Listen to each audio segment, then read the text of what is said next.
Hi friends, നിമീസ് കുക്കിങ്ങിലേക്ക് എല്ലാവർക്കും സ്വാഗതം. ഇന്ന് ഞാൻ ഉണ്ടാക്കാൻ പോകുന്നത് വളരെ രുചികരമായിട്ടുള്ളൊരു രസമാണ്. ഒരു തവണ ഈ രസത്തിൻ്റെ ഈ രുചി അറിഞ്ഞാൽ പിന്നെ നമ്മൾ ഒരിക്കലും മറക്കില്ല. അത്രയ്ക്ക് രുചിയാണ് ഈ രസത്തിന്. ചോറിൻ്റെ കൂടെ കഴിക്കാനായിട്ട് ഈ ഒരു രസം മാത്രം മതി.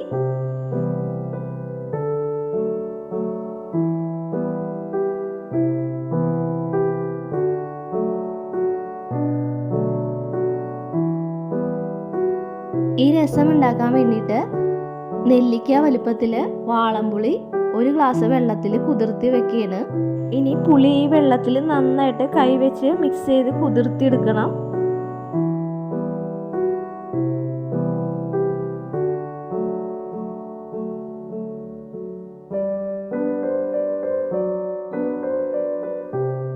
ഇപ്പോൾ പുളിയെല്ലാം നന്നായിട്ട് കുതിർത്തിയെടുത്തിട്ടുണ്ട്.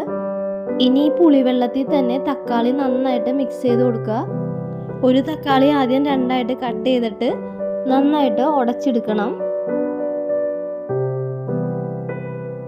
ഇങ്ങനെ ചെയ്യുന്നത് എന്താണെന്ന് വെച്ച് കഴിഞ്ഞാൽ അധികം തക്കാളി വെന്തുടയാൻ പാടില്ല.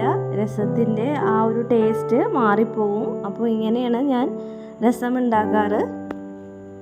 അപ്പോൾ അതിനൊരു പ്രത്യേക ടേസ്റ്റാണ്.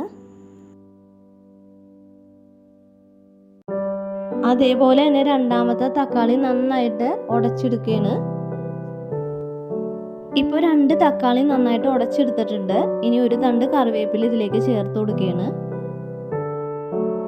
ഇനി കുറച്ച് മല്ലിയില ഇതിലേക്ക് ചേർക്കുക.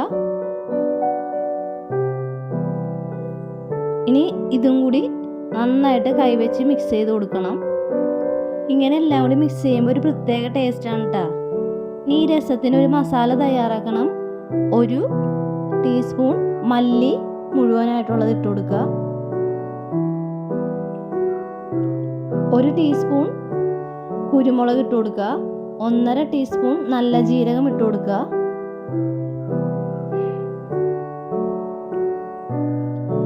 1 വറ്റൽമുളകാണ് ഇട്ട് കൊടുത്തിരിക്കുന്നത്. ഒരുപാട് നൈസായിട്ട് പൊടിക്കരുത്, തരിയോട് കൂടിയിട്ടാണ് പൊടിച്ചെടുക്കേണ്ടത്. ഇനി ഒരു 10 അല്ലി വെളുത്തുള്ളിയാണ് ചേർത്തിരിക്കുന്നത്. അതും കൂടി ഒന്ന് ക്രഷ് ചെയ്തെടുത്താൽ മതി.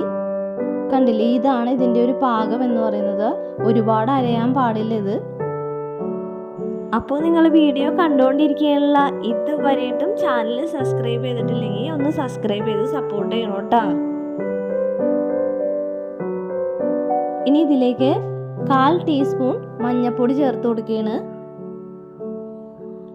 ആവശ്യത്തിനുള്ള ഉപ്പ് ചേർത്ത് കൊടുക്കുക.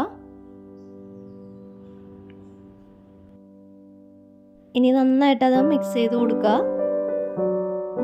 പാൻ വെച്ചിട്ടുണ്ട്. ചൂടായപ്പോൾ വെളിച്ചെണ്ണ ഒഴിച്ചു കൊടുക്കുകയാണ്. ഇനി കടുക് ഇട്ട് കൊടുക്കുക.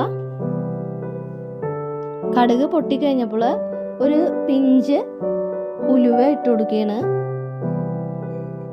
നേരത്തെ മിക്സിയുടെ ജാറിൽ അരച്ചെടുത്ത രസത്തിൻ്റെ ആ കൂട്ട് ഇതിലേക്ക് ഇട്ട് കൊടുക്കുക.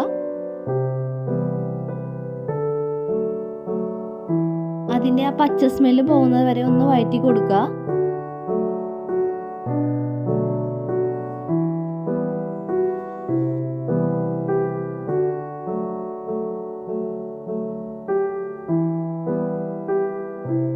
ഇനി ഇതിലേക്ക് എരിവിന് ആവശ്യമായ 2 പച്ചമുളക് രണ്ടായിട്ട് കീറിയത് ഇട്ട് കൊടുക്കുകയാണ്.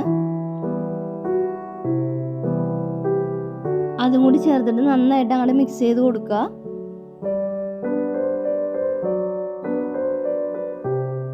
ഇനി ഇതിലേക്ക് ചേർക്കേണ്ടത് 2 വറ്റൽമുളകാണ്. അതും കൂടി ഒന്ന് മൊരിയിച്ചെടുക്കണം. ഇപ്പോൾ രസത്തിൻ്റെ മസാലയൊക്കെ റെഡി ആയിട്ടുണ്ട്. നേരത്തെ നമ്മൾ തക്കാളിയൊക്കെ ഉടച്ച് വെച്ചിരുന്നില്ലേ, അത് ഇതിലേക്ക് ഒഴിച്ചു കൊടുക്കുക.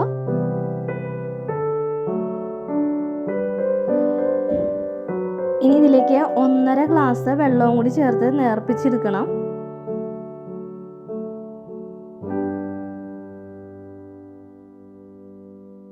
ഇപ്പോൾ വെള്ളവും കൂടി ഒഴിച്ചപ്പോൾ ഉപ്പിൻ്റെ കുറച്ച് കുറവുണ്ടായിരുന്നു. ഞാൻ ഉപ്പ് ചേർത്ത് കൊടുക്കുകയാണ്. എല്ലാം കൂടി ചേർത്ത് നന്നായിട്ട് അങ്ങോട്ട് മിക്സ് ചെയ്ത് കൊടുക്കുക. വളരെ ലോ ഫ്ലെയിമിലായിരിക്കണം തീ കത്തേണ്ടത്. ഒരുപാട് അങ്ങോട്ട് തിളച്ച് പൊന്താൻ പാടില്ല രസം. ഇനി കുറച്ച് മല്ലിയില അരിഞ്ഞെടുക്കണം.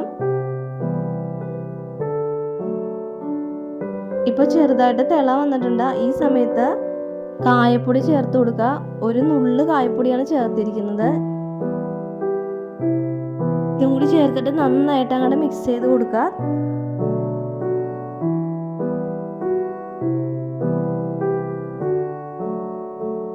ഇനി ഇതിലേക്ക് നേരത്തെ കട്ട് ചെയ്ത് വെച്ചിരുന്ന മല്ലിയിലയും കൂടി ഇട്ട് കൊടുക്കുക.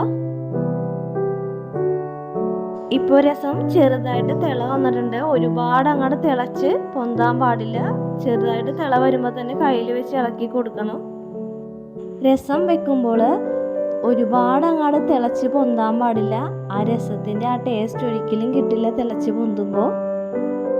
ഇപ്പോൾ നമ്മുടെ അടിപൊളി രസം റെഡി ആയിട്ടുണ്ട്. നിങ്ങൾ കണ്ടില്ലേ, വളരെ പെട്ടെന്ന് തന്നെ ഉണ്ടാക്കാൻ പറ്റുന്ന ഒരു രസമാണിത്.